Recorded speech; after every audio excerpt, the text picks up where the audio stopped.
Call me Cheeseburger, and I've created a special jig called the Cheeseburger jig.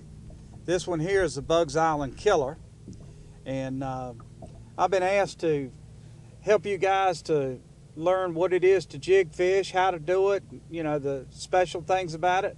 The first thing that's important with jig fishing is to tie it on properly, and I use a Palomar knot or a Palomar, and what you do is you run it through the eye once. Then you bring it back through. Then you bring it up like this. Bring it through.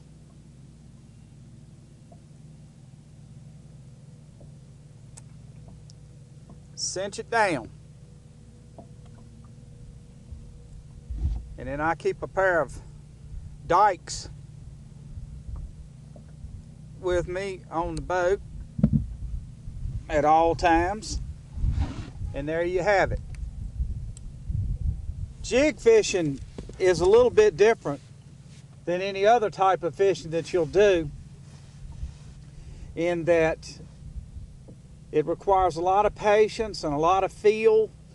You have to really pay attention to what you're doing. What I like to do is to leave slack in my line and just sort of pop the jig and move it a little bit. And a lot of times you won't even feel the bite. You'll just lose contact with your jig, and when you do, it's time to set the hook. If you cast that jig out and you're moving it, it feels the same way every time that you do it. When it starts feeling different, normally that's a bass. It's time to set the hook. Jigs will catch some of the biggest fish in the lake. It's known as a big fish bait. This jig here is the Cheeseburger jig. It's made by Hunter Creek Bait Company, and it's a really good jig. It's good for clear water. It will work in stain water. It's a 1/2 ounce.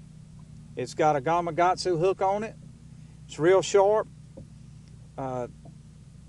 One of the main things that you need to remember in jig fishing is that if that fish ever feels you on the other end of that rod, he's going to spit it out immediately. So you have to set the hook immediately when you get a bite. Well, I hope you have a good time jig fishing. Many happy bites. Cheeseburger.